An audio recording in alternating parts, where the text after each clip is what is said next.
Have you ever imagined what happens when the impossible knocks on your door on an ordinary afternoon? The camera zooms in on the running water, the icy wind cuts like an invisible blade, and on screen appears the phrase that changes everything: he dove into the icy river to save a child. In that instant, reality bends. A child slips, disappearing for an eternal second in the murky waters. Hearts race, the current seems to mock hope. And then, out of nowhere, a four-legged hero decides that the story won't end there. What you're about to discover may surprise you. Dogs aren't just companions. They recognize panic in tones of voice, interpret movements, sense fear vibrating in the air. Have you ever experienced this? That moment when everything goes silent inside and a single decision needs to be made now. The scene is simple, but the cold is chilling. The leaves dance in a sharp breath, the slippery shore becomes a trap, and every second weighs like lead. Amidst this chaos, a dog smells distress, pricks up its ears, and in an impulse that blends pack instinct, intelligence, and love, leaps. The icy water crackles against its body. The world becomes small. Dog, child, and current. Stay with me until the end, because this isn't just another moving animal story. It's a powerful reminder of what life-saving dogs are capable of when time is against us. While the adults scream, the dog dives and returns to the surface, listening, observing, drawing an invisible line between danger and the chance of rescue. Have you ever noticed how some dogs navigate turbulence better than we do in calm waters? We're not talking about a rescue dog trained for special missions. We're talking about that friend who runs in the park, plays with a ball, rests on the rug, and who, faced with a drowning child, transforms everyday affection into pure courage. Canine instinct, combined with the bond with family, creates a bridge between the shore and life. What you'll see is proof that the hero doesn't wear a cape. He wags his tail, dives into the icy river, braves the force of the water, and comes back once, twice, 3 times without giving up. Have you ever been there? The fear of losing someone in a matter of seconds, your throat tightening, your mind hoping for an impossible way out. Stay with me until the end, because in the next few minutes you'll understand why some call these moments miracles and others call them canine instinct at its peak. Dogs identify patterns in our bodies, sense desperation before the words are spoken, read every gesture like a map. They recognize what matters and move forward. What you're about to discover may surprise you. There's something in this leap that goes beyond reflex. It's commitment. The silent commitment of those who have always been by our side, waiting for the exact moment to make a difference. And when the water seems to swallow everything, the short bark becomes a beacon. The steady paw finds direction, and a story of hero dogs begins to be written there, between icy sneezes and shallow breaths. This is the kind of story that warms your heart even when the situation is freezing. It's about trust, loyalty, and the courage that emerges when you need it most. Have you ever been there? Feeling that someone, even without speaking your language, understands exactly what your heart is asking for? Stay with me until the end, because now that you've waded in with us, it's time to follow every detail of what happens when a dog's love becomes the last thread between danger and salvation, and to see how this plunge changes everything, starting with the moment when Thor's short bark breaks through the wind and the riverbank seems to hold its breath. Thor is 4 years old, medium-sized, with a caramel coat that easily catches the sun, eyes that blend curiosity and focus. He's not a rescue dog. He doesn't have a badge. He doesn't attend advanced training sessions on wet tracks. He's just the family dog, the kind that chases leaves in the yard, lies on his back for a cuddle, and understands, like few others, the difference between a relaxed come and an urgent come now. He was born with that rare blend of obedient and playful, But what's most striking is how attentive he remains, almost as if the world were constantly sending him signals for him to decipher. It's a way of being in the world that's not easily taught, a switched-on radar that detects micro-expressions, subtle shifts in posture, silences that speak volumes. The camera zooms in on the wet snout, and you can see the slight vibration in the whiskers as the water changes rhythm. Small details, but they reveal the mentality of an animal ready to act when reality demands courage. Behind the scenes of this scene lies a common, almost banal routine that built the bridge to what is about to unfold. Thor wakes up early when the house wakes, drinks water, waits patiently by the door, and makes that circle before lying down on the rug. He obeys the sit command, understands the stay command, sometimes tests the limits just to get a laugh, but gets back on track in the blink of an eye. In the park, he runs with his tongue out, skirts children as if he knows where not to touch, and returns at the sound of his own name with a sparkle in his eyes, one who enjoys the game of back and forth. These are small, daily agreements, minimal decisions that seem to have no impact until the day everything depends on them. The hidden truth of many heroic moments is that heroism begins in the everyday, in that loving repetition of gestures, in the consistency of bonds. It's not just raw instinct, it's a kind of effective memory that organizes the chaos from within. You can almost touch the invisible layers of this relationship. On one side, the family that cares. On the other, a puppy who learned to translate this care into quick responses when things get tough. On Thor's face, there's a deceptive serenity.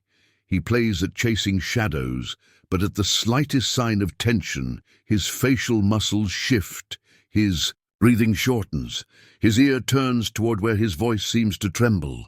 It's body language reading in full swing, that silent alphabet dogs have always known, a slumped shoulder, a misstep, a gaze that loses focus. For him, all of this is a map. And in this map, the river isn't just a landscape. It's a force he measures, with his body, calibrating his decisions by the touch of the water, the inclination of the trunk, the scent of fear the current carries. The transformation that occurs here isn't theatrical. It's physiological, mental, emotional. The playful dog retreats and gives way to the calculating dog, who understands that every second can become a line between losing and finding. And the family notices, even without naming it. There's something in his gaze that says, "Leave it to me." The journey leading up to the dive is filled with memories. The first ball he returned with pride. The time he sat waiting at the gate for someone to return. The day he barked louder because an open gate seemed threatening. These are revelations that time has left along the way, as if the script were already being written without anyone knowing. And yet it's simple. Thor answers the call because the call has always been there. In the backyard, in the park, on the couch, each well-done kid built trust. Each calm down, stay put, practice the pause before the impulse. This is how, at the river's edge, chaos finds a thread of meaning. His body tilts, his neck stretches, his paw tests the temperature, and when the family looks, they understand there is no hesitation. There is a decision. There's a hidden truth in the bonds between dogs and humans. They carry part of our history within their hearts. When we love a dog, we teach him where our weaknesses lie, and he guards this like someone guarding the route home. So, when the child disappears beneath the cold water, Thor doesn't choose between courage and fear. He chooses between losing or bringing him back. The impact of this kind of decision goes far beyond the moment. It rewrites how the family will remember their own love. It's not just a rescue. It's the confirmation of a silent promise, the kind made with morning licks and heads in laps on difficult nights. What manifests in the dive is the sum total of all the small fidelities that came before. Now I want to delve even deeper into this subject, because understanding why Thor acts this way helps reveal something about us too. Dogs are energy readers, as abstract as the word may seem. They pick up on cadences, perceive intent, and organize patterns. It's not magic, it's attention. In their brains, the memory of come creates a pathway that connects voice to direction, associated with rewards, smells, and tones. The response mentality arises from this collage of cues, a high-pitched voice combined with the saline smell of anxiety, plus the erratic movement of water, all indicative of urgency. And the memory of stay isn't meant to paralyze, it's meant to center, to give 2 microseconds of focus before action. It's in this pause that mature decision-making happens, the one that saves movement and gains precision. Science might call this conditioning combined with signal reading. The heart calls it loyalty with method. Notice how this shapes the scene. Thor doesn't shoot haphazardly. He assesses the current, calculates a diagonal as if knowing that going straight ahead means losing momentum. It's an intuitive geometry, but not improvised. The tail, which many would think was just an expression of humor, becomes a rudder. The back is firm. The chest cuts through the water like a prow. The legs alternate power and direction. There's intelligence in the body, and this is another revelation. Courage isn't synonymous with rushing. It's direction with presence. On dry land, this is evident when he dodges the baby stroller in the park without losing his footing. In the river, when he skirts a submerged branch without struggling. The same mind that plays, decides. Behind the scenes of everyday life, the family also did its part. Someone patiently repeated sit. Someone waited for stay with a smile. Someone celebrated each return of come, as if it were a final goal. This discreet effort becomes a survival tool when life demands it. Therefore, we are not simply witnessing an act of bravery. We are witnessing the result of an emotional upbringing that treated obedience not as control, but as a bridge. It's different. Obedience born of fear breaks easily. Obedience born of trust becomes a structure. And structures like these hold up when the world shakes. If we look at this story through the lens of transformation, we see how it also reshapes beliefs. Many people imagine that heroic acts belong to those who wear a uniform or have the seal of expertise. Today's scene whispers something else. The extraordinary can arise from the ordinary when there is preparation, connection, and presence. The scope of this understanding touches other areas of life. A mindfulness mindset in traffic, conscious decisions at home, reading signals in relationships. Thor is the mirror of a principle we often forget. Practicing the basics every day creates freedom in critical moments. And deep down, that's what everyone wants.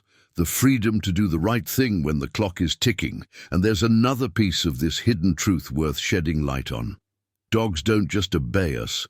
They watch us until they learn to be our guardians. Guardians of routines, of laughter, of children who run without looking, of doors left ajar, of glasses that fall onto the edge of the table. What seems like play becomes a repertoire. The leap to reach the ball that sank into the bowl becomes a dress rehearsal for the swim against the current. A nose trained on hidden treats becomes a radar for the scent of danger.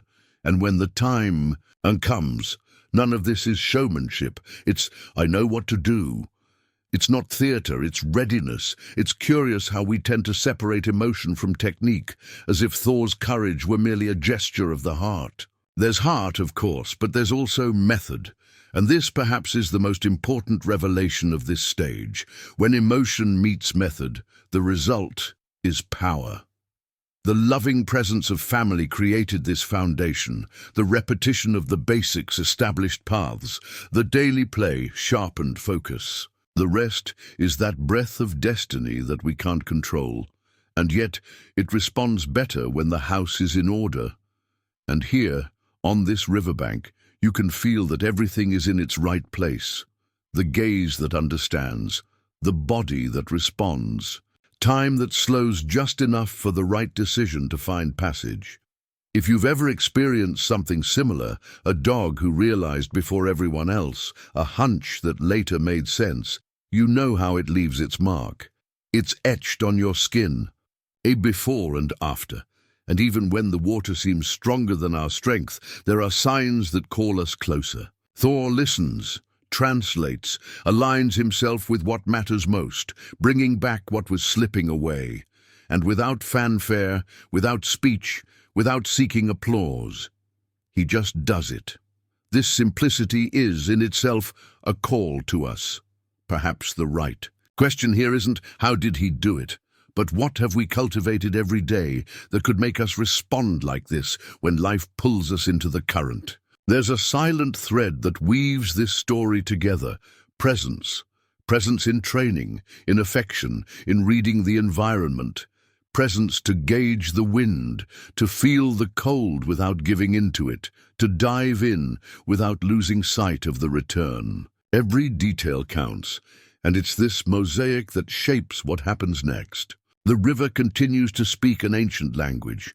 The bank holds its breath, and the entire world seems to fit in the space between the dog's gaze and the child's trembling reflection on the surface.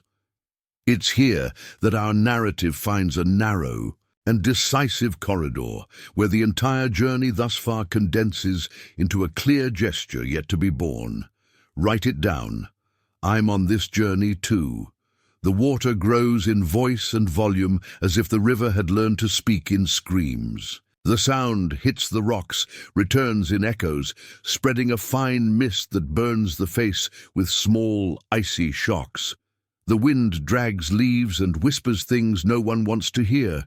Hands tremble, the ground seems less firm than it should, and the horizon moves as if tired of holding up the sky. The adults look everywhere and paradoxically see nothing.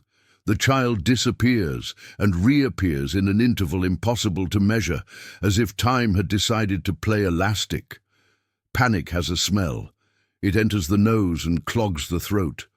The seconds stretch into invisible hours, and each time the surface closes, a heavier silence falls over the bank. The eyes search, fail, search again. Reality becomes an irregular sequence of flashes, a colorful coat that appears, a reflection that confuses, a sound that seems to be a name, but dissolves in the current. It's in this moment that Thor takes shape. His breath shortens, his nostrils flare. His gaze becomes a straight line. There's a kind of decision that doesn't ask for permission. The body leans, the muscle activates, the impulse obeys something greater than fear. Without hesitation, Thor leaps. The water cuts like a knife. The impact is a metallic crack against his chest. Splashes hit the lens. The image trembles. The sound of the dive becomes a thud that echoes within. His back emerges, his tail corrects, his paws alternate power and direction. He swims against the current, sniffs, dives, returns to the surface, dives again. With each stroke, the river tries to buy his surrender with promises of exhaustion, but Thor trades with another currency, focus, and focus here is almost mathematical. In the editing, discrete arrows appear on the screen, showing the direction of the current and the exact point where he rounds a dark rock, then a tangle of submerged branches. Light captions highlight instinctive reasoning. Left shift, lateral, current, shallow vortex. It's not showboating, it's educational, so we can see what usually passes too quickly. The faces on the shore resemble masks of fear and prayer. Some hold their elbows as if needing to cling to something. Some bite their lip until it hurts. Some repeat the child's name as if each repetition could pull them back. Desperation leaves marks on the body. Hands wide open, eyes colder, small. Movements that betray the weight of helplessness. Psychology has its names for this. Here, it becomes a stark portrait of our vulnerability. And at the same time, a counterpoint of silent transformation enters, the dog mentality. While everything around disintegrates in anxiety, Thor organizes chaos into steps. The head sinks, the ear finds light, the tail becomes a rudder. There is no disposable haste, there is rhythm with purpose, and purpose, in moments like these, is a compass that never breaks. The current speaks two languages, the one we see and the one we feel. Thor reads both.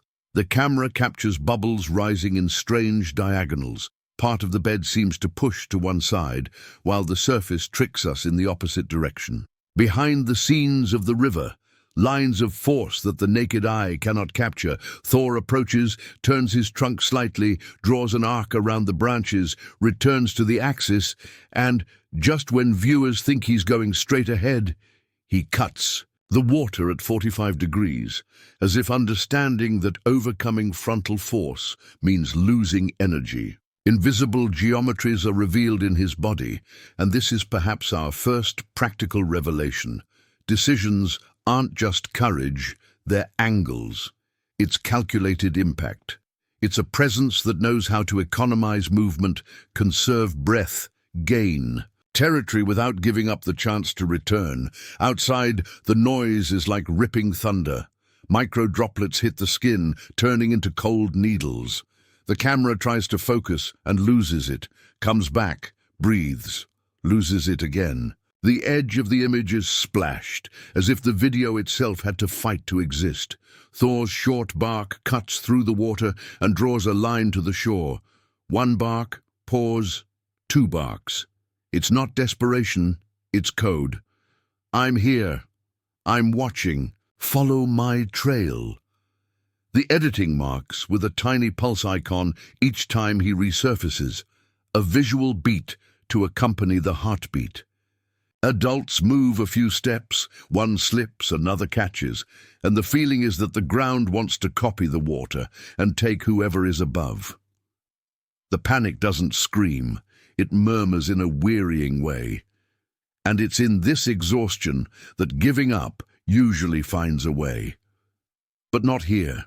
Now I want to delve even deeper into this subject, because Thor's dive scene is, on the surface, an act of bravery, but underneath, it's emotional and physical engineering working at its limit. There's a hidden truth in critical moments. It's almost never brute force that wins. It's the sum of correct micro-decisions. The first, breaking the ice of fear. The second, choosing direction rather than intensity. The third, calibrating the pace. Between these two, there's a component many people overlook: listening. Listening to the environment, the water, your own body, and what your sense of smell brings. Notice how he alternates between short and long dives, how he decides when to lose sight to gain range, how he always resurfaces a few inches further, not at the same point. It's a mosaic of intelligent choices, real-time revelations. The tail isn't just there to communicate mood. Here, it's a navigational tool. The snout isn't just for pleasant smells. Here, it's a survival sensor. The eye, which sometimes floats around silly on afternoons in the park, becomes a precision sight. From a human perspective, an invisible journey is unfolding. With each stroke of the dog, the faces on the shore relearn how to breathe. Shoulders. Drop a millimeter, hands loosen. Someone regains the ability to think. A blanket, a phone, a safe route back. This isn't a cinematic miracle. It's the concrete impact that organized courage has on a community. When one action lifts another, a field is created where hope isn't just a pretty word. And in this kind of open field, the child, still unaware, gains allies who synchronize with each other. That's why stories like this reorganize our mindset. They remind us that panic can be stopped by a lucid gesture. That lucidity, in a chain reaction, changes outcomes. In the next frame, the river tries to sabotage the reading. The surface raises a small ridge. The cloud's reflection turns into a curtain, and what was sought disappears again. Thor chooses to dive deeper, as if recognizing that the plan needs to change. The sound here changes too. The bubble bursts in a deeper tone, the water reacts with a thick roar, the air turning to foam in a way that startles the viewer.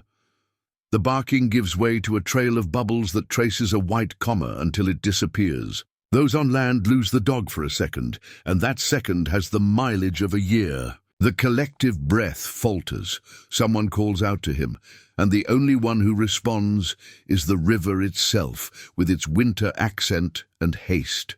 The arrows on the screen return. One points to where the current pushes, another marks a calmer turning. Point a third indicates a shallow eddy where the water swirls in place. Short captions: turbulence area, return zone, air pocket. The camera zooms in, and even with the natural shivering of the cold, the cleverness of the path is evident. Thor skirts the eddy, avoiding wasting energy where the water demands everything and gives little back. His body doesn't fight the impossible, it converses with the possible. And this, once again, teaches us winning isn't always about going head-on. Sometimes winning means going sideways, using the edge, trusting the diagonal. These are the behind-the-scenes moments of a decision that from the outside seems like a leap. And that's it. It isn't. It's a sequence of aligned choices, each with its own small courage. The proximity to the child is announced in timid signs. A piece of fabric that doesn't belong to the river, a color that doesn't belong to winter, a movement that doesn't follow the logic of water. Thor emerges with half his face exposed, sniffs the air, snipes the surface with his snout, and dives. Back in, his breathing, captured on a microphone that nearly freezes, becomes a soundtrack of tension, short, efficient, almost metronomic. 2 short barks. Pause. A third that doesn't seem to ask for help. It seems to say, I found it. What comes next is the most important choreography of his life, approaching without pushing the child to the bottom, touching without hurting, holding without losing his way. The camera shakes more, not for effect, but because the cameraman is cold, afraid, and full of faith. The frame vibrates, and in that vibration, the entire world condenses into a cutout: water, wet fur, a piece of colorful mango. At this moment, there's a collision of worlds. That of technique, angles, strength, reading the current, and that of emotion, love armed with method. When they meet, we witness what we usually call a miracle, but which could also be called preparation that finds its time. The mindset of confrontation becomes delicacy. The brutality of the water finds a gesture that defies it, not out of vanity, but out of commitment. The decision isn't heroism for show, it's loyalty in action. Everything else, applause, headlines, awards, comes later. Here, there's only the now. And in the now, Thor adjusts his mouth carefully, seeks tissue, not skin, lifts his chin just enough to avoid drowning those who need air. His head becomes a fulcrum, his body a bridge. The shore at once accelerates and freezes. Screams become threads of voice. Time once again tries to stretch. Only something has changed. Now it stretches in favor. You can tell when everyone was nearly out of strength, their mouths dry, their knees weak, hope hanging on a thin, almost poetic thread. And that's exactly when the water regains its shape. Amidst the waves, a small shape appears and disappears, appears again, insists. Thor's bark becomes confirmation, the missing signal to move the earth toward the water. Arms stretch out, someone kneels, another lies down to gain a better grip. And the entire film seems to lean in the same direction.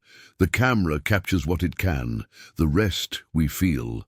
The air turns to thick matter, the skin crawls in a pattern that's almost a map. When everyone is nearly out of strength, something appears among the waves. Comment, "This makes sense to me." First a scrap of fabric, a color unlike the river's gray, then the outline of a pale forearm struggling to float.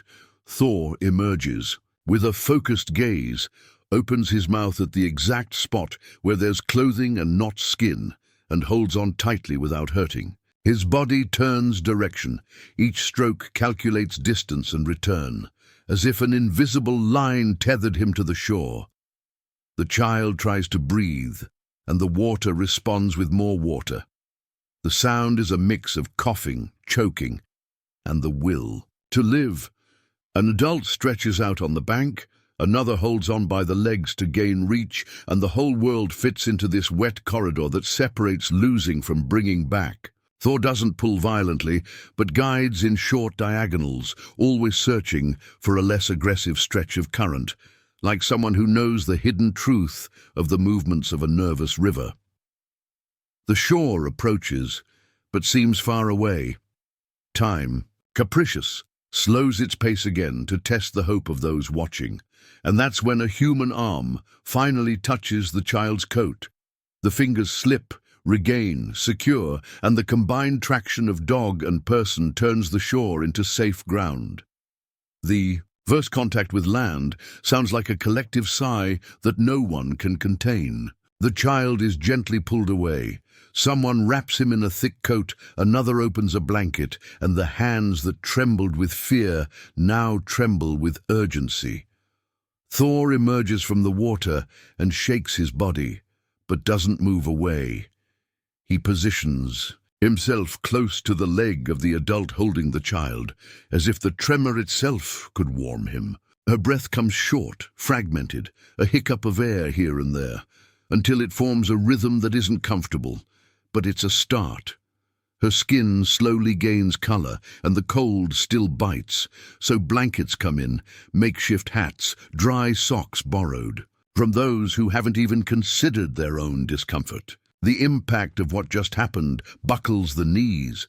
Someone cries softly, another laughs nervously, and there are those who can only express gratitude with a lingering look, a touch of the hand that says it all without saying a word. At the center of it all, Thor, restless, attentive, lightly licking his small hand as if checking once again for his presence. His tail tries to celebrate, but his mind is still working. He observes the direction of the wind, the voice of someone giving instructions, the movement of feet around him. Behind the scenes of an instinct that doesn't easily turn off. After crossing the current, the body still seeks confirmation that the mission is complete. The mindset that brought him here isn't one of euphoria, it's one of loving vigilance. There's a subtle transformation taking place in everyone.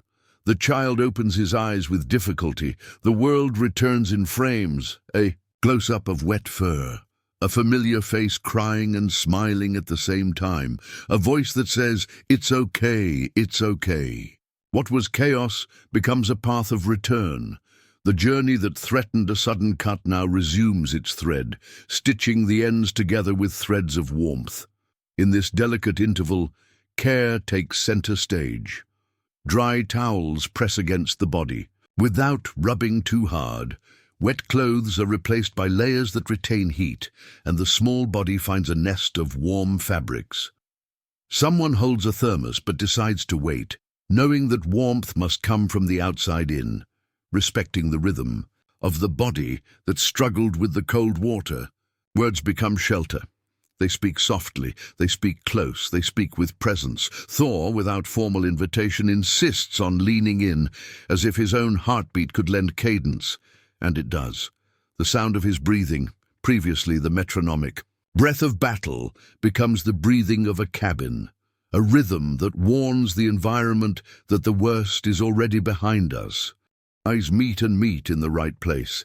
This isn't a time for grandiosity, it's a time for honesty. Someone hugs another tightly, as if their body were demanding a physical testimony of what they've just seen. The cry of relief is shameless. It appears beautiful, unadorned by pre-made phrases. The collective hug forms almost without command, arms that welcome, shoulders that support, a small circle that closes, and in the center, the panting dog, the curled-up child, the family torn apart and made anew in a few minutes. There's a silence that isn't empty, it's recognition, And in this recognition, something is etched in the memory like a tattoo. The decision not to let go, the choice to persist, the real impact of methodical courage. The revelation here isn't about abstract heroism. It's about the immense value of the basics, trained with love. And the basics, spoken like people talking to people, fit on a screen in simple sentences that appear discreetly, almost like subtitles. Practice recall, the good old come back and stay. These two words can save lives when life demands a quick response. Socialize with water in a controlled manner, always under supervision, so that contact doesn't become a trauma, but rather a repertoire. Have an emergency plan near rivers and pools with clear agreements about who to call, who to help, and where the thermal kit is. These are displayed on the screen as a reminder, not a manual. They stay there, accessible as if knowing that good information needs to be easily accessible. Now I want to delve even deeper into this subject, because the rescue doesn't end when the water is left behind. There's an afterlife that defines the meaning of everything. The child, still wrapped in the fabric, needs time for the body to reorganize. The biting cold sometimes tries to bite from within, so the warming is gradual, without performative haste.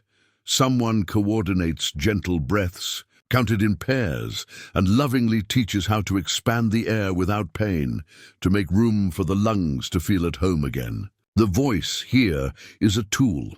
It's an effective engineering that guides the systems back into place, and Thor accompanies each change with a solemnity rare in someone who loves running so much. He seems to understand that attention at this moment is the right way to say, I'm still with you. Talking about the behind the scenes is essential. When a story like this unfolds, many people imagine a single brilliant scene and a final point. But behind the scenes is where the small decisions that underpin the grand gestures reside. The way someone positioned themselves so as not to block the air, the choice to position the child on their side for a few moments when the cough came on hard, the care taken to warm the head first, to protect the back of the neck and feet, not to take shortcuts. These are all part of a mentality that doesn't seek glory, it seeks results. And this makes a difference in the impact of what you experienced. What began as instinct becomes a method of survival. What seemed like luck becomes a consequence of presence.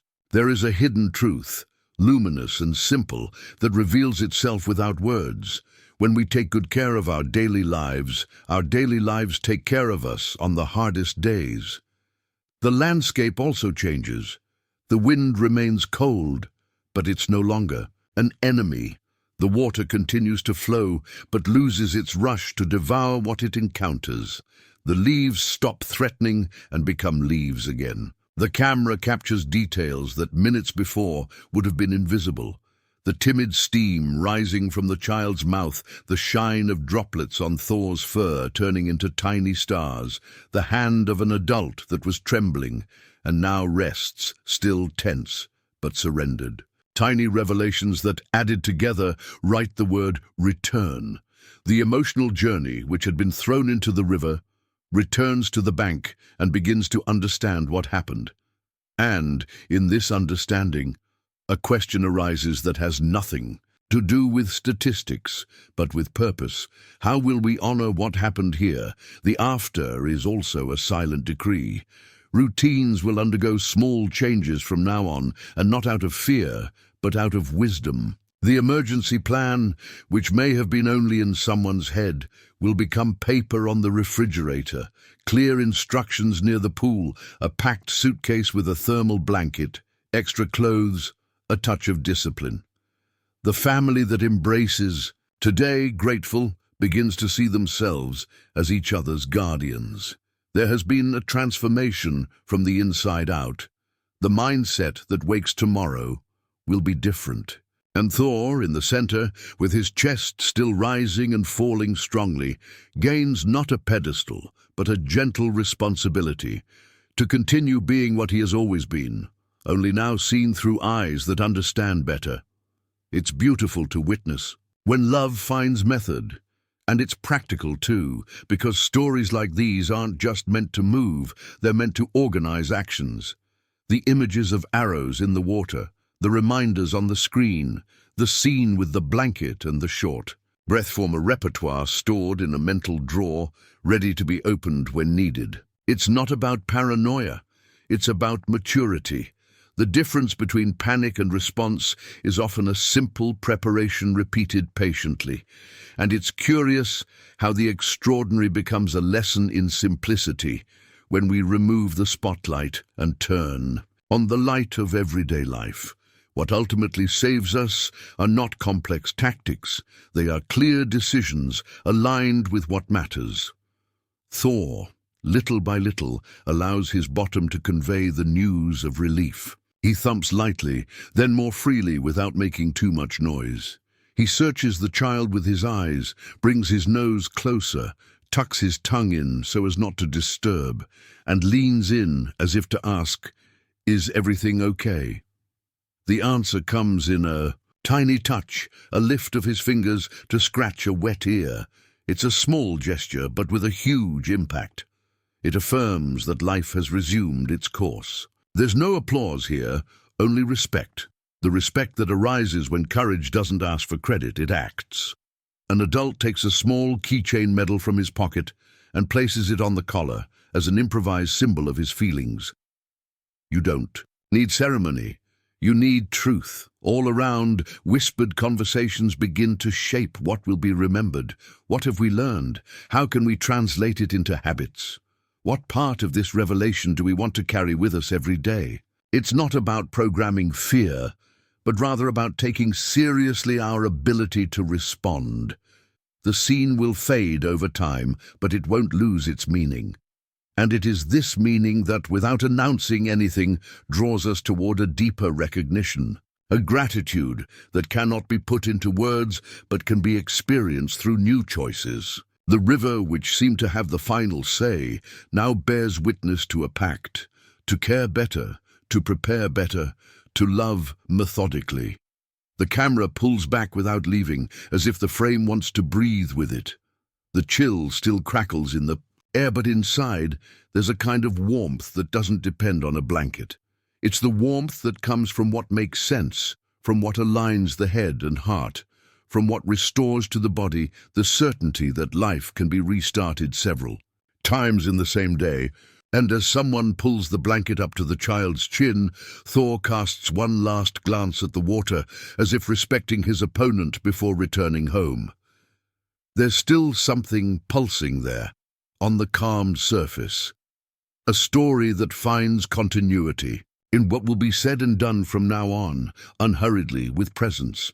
Right there, I'm on this journey too. Heroes come in many forms, and sometimes that form is unexpected. 4 steady paws, eyes that speak louder than words, and a giant heart that spares no effort to protect. What we've seen so far isn't just a moment of rescue, it's a powerful reminder that loyalty and courage aren't expressed solely in humans. Thor showed, without rehearsal and without asking for anything in return, that constant presence, combined with instinct and affection, can make the difference between loss and salvation. This is the silent transformation animals teach us. While we think in calculations and probabilities, they act with a mindset of truth and surrender. And this impact doesn't end at the river. It spreads through the memories of those who witnessed it, through the eyes of the child who now carries a life story, and through the family itself, who will never again see Thor as just their everyday dog. Behind the scenes of this scene, something even more profound is born. The revelation that caring isn't just about offering food and shelter, but about cultivating daily bonds that blossom into critical decisions. The symbolic medal someone places on his collar, improvised on the spot, isn't just a decoration, but a living decoration that represents collective gratitude. The photo of the family with the dog, eyes still brimming with tears, immortalizes not only the memory of the danger overcome, but the recognition that this caramel-colored hero has become part of each person's story. And when the phrase appears on the screen, "Thank you, Thor," it doesn't sound like a caption. It sounds like a chorus of silent voices echoing within every person who has ever been touched by an unexpected act of courage. This journey teaches us that small, everyday gestures, like practicing simple commands, offering trust and respecting boundaries, become powerful pillars when the unexpected strikes. There's a hidden truth here. When we care for them every day, they care for us when we need it most. This reciprocity, built on shared routines, is what creates the conditions for miracles of flesh, bone, and heart. It's an invisible transformation that happens in the intimacy of coexistence, and that, at the right moment, emerges as an unshakable force. And perhaps the most beautiful thing lies precisely in this inspiring conclusion, realizing that the extraordinary is within reach of anyone who chooses to cultivate true bonds. It's not about luck, it's about presence. It's not about coincidence, it's about attention. And it's not just about animals, it's about our own mindset toward life, how we care, how we acknowledge, how we give back. Because deep down, every time a hero dog saves us, they also invite us to look within and reflect on the forms of courage already stored within us. Now I want to delve even deeper into this topic, because this story doesn't end with relief on the shore. It opens space for a community that shares experiences, for a movement that values impactful stories, and for revelations that unite strangers simply because they believe that kindness, loyalty, and courage deserve to be remembered. And that's where I want to hear from you, too. If this story touched you, comment "four-legged hero" below and tell us if your dog has ever protected you in any way. Your voice helps keep these stories alive, inspires others, and strengthens this circle of care that grows with each new share. If you've made it this far, it's because this story spoke to you in a special way. So take advantage of this moment and subscribe to the channel. That way you'll continue receiving stories like this, full of meaning and courage, that inspire and transform our days. And since you stuck with me until the end, leave the phrase, "I'm with you until the end," in the comments so I know you were part of this entire journey. Give me a like too, because it shows that this type of content makes a difference and helps us bring you more and more stories that truly touch us. And it doesn't stop there. There's a video right here that complements everything we experienced today. Click and stay with me there, because I'm sure you'll be moved all over again.